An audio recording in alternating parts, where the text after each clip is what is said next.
Y he dicho al árbitro que ojalá que me puedan explicar un día el tema del VAR aquí en España. Llevamos 5 jornadas, solo el VAR ha entrado en contra del Barça.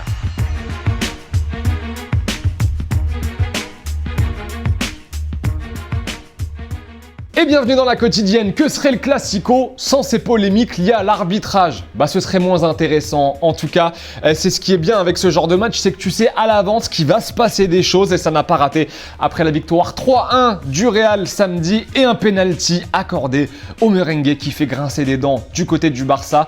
Bien chaud Ronald Koeman lors de sa conf d'après-match. Quand le journaliste l'a interrogé par exemple sur l'arbitrage, voici ce qu'il a répondu tout d'abord. Te pregunto, ¿para ti es penalti? Yo le pregunto a usted.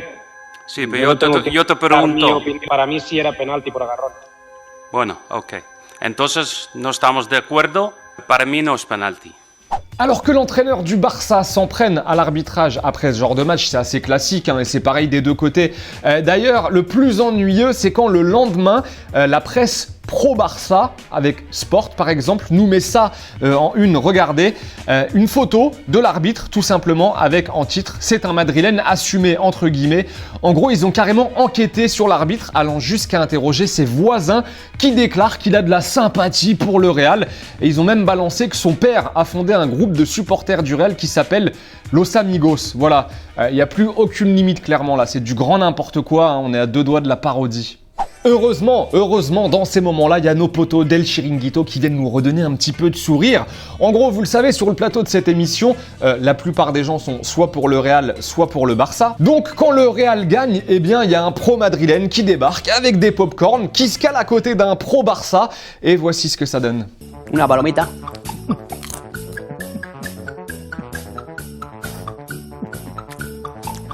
Dos palomitas. Voilà, le gars est là a kiffé sa vie. Alors c'est marrant si ça dure 30 secondes. Mais non, c'est là où ils sont très très forts. C'est que la scène a duré 6 minutes 30. Le gars est resté planté 6 minutes 30 à bouffer des pop-corn et ça choque personne. 31 palomitas. Bon, sinon hier en Ligue 1, large victoire de l'Olympique Lyonnais, 4-1 face à l'AS Monaco et gagner contre un concurrent direct, c'est très bien. Gagner 4-1 contre un concurrent direct, c'est très bien. Et l'OL donc qui remonte à la 6e place, victoire de Bordeaux aussi, tenez 2-0 face à Nîmes avec notamment le 100e but en Ligue 1 pour Jimmy Briand et un bon Hatem Ben Arfa hier. Ouais, belle perf pour Hatem, sûrement hyper motivé après avoir vu son nom au-dessus de sa place dans le vestiaire, Ben Arfa, voilà. Et question du jour, est-ce qu'il va nous faire une grosse saison, tenez selon vous, Hatem Ben Arfa avec les Girondins, ou alors pour vous ça y est, c'est terminé, c'est cuit. Du lourd ou pas Ben Arfa cette saison, dites-nous ce que vous en pensez, 2 commentaires évidemment sélectionnés demain. Allez, football vrai, c'est l'heure du ballon, les potos dans la quotidienne, et on démarre en Roumanie avec un missile de William Beaton, joueur de Craiova. Incroyable la puissance qu'il met dans cette frappe du gauche. Le gardien n'a rien à faire à part regarder le ballon filer en lucarne. La Roumanie c'est bien, tenez, mais la Serbie aussi. Nikola Drinic, joueur de Vojvodina. Voilà, c'était face à Zlatibor. Tu les aimes ces équipes Du droit cette fois-ci. Et surtout ne faites pas ça chez vous. Voilà, bon, pas la frappe, mais là, ça c'est hyper déconseillé. C'est danger. Bon, et si je te dis gardien norvégien, tu me dis quoi? Il y aura plein de choses à dire. Oui, mais c'est trop long, donc on va laisser parler les images.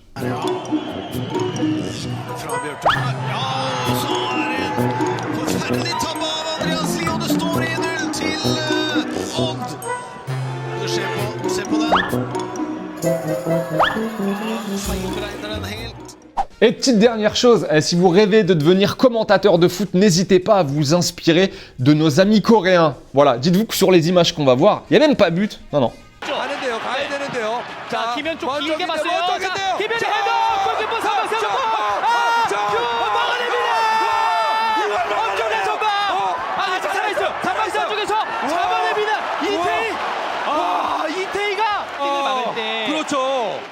Et un petit mot de l'APL, la Première Ligue, avec une défaite hier pour Everton, défaite 2-0 à Southampton, mais Everton toujours leader. En revanche, Arsenal, 6 journées et ça commence déjà à piquer fort. Défaite 1-0 cette fois-ci face à Leicester avec un but de Jamie Vardy. Et tu sens que les supporters des Gunners, ils sont déjà à 2 doigts du craquage. Well, what do you want me to say about it? It's just abysmal, but I'm not letting it ruin my weekend. I'm not letting it ruin my life anymore. So I've seen this shit for too long. Way too many years I've seen this kind of rubbish. No, gonna go from here, get some food, go home. Et en Serie A, ce week-end, il s'est passé un truc assez sympa, en fait, qu'on n'avait pas vu depuis 1949. Ouais, deux frères, en fait, ont marqué lors du même match, et pour deux équipes différentes. Alors, Naples a battu Benevento 2-1 hier, et dans ce match, Roberto Insigne, 26 ans, a inscrit un but en faveur du promu, alors qu'à Naples, Lorenzo, son frère qu'on connaît mieux, a aussi marqué. Et la seule et unique fois, on le disait, qu'on avait vu ça dans l'histoire de la Serie A avant hier, c'était en 1949. Allez, les deux commentaires sélectionnés en réponse à la question toute simple de vendredi. On vous demandait le prono, voilà, de Real Barça. Mustapha nous avait dit 3-1, bien joué. Gaspard aussi, 3-1. Avant le match, évidemment, hein, ces pronos, vous repartez avec votre petit FIFA 21. En attendant, on se quitte en images et en musique comme d'habitude. Regardez bien ce petit but de fin. 3 petits ponts, voilà, sur le but. C'est sympa. À demain, ciao.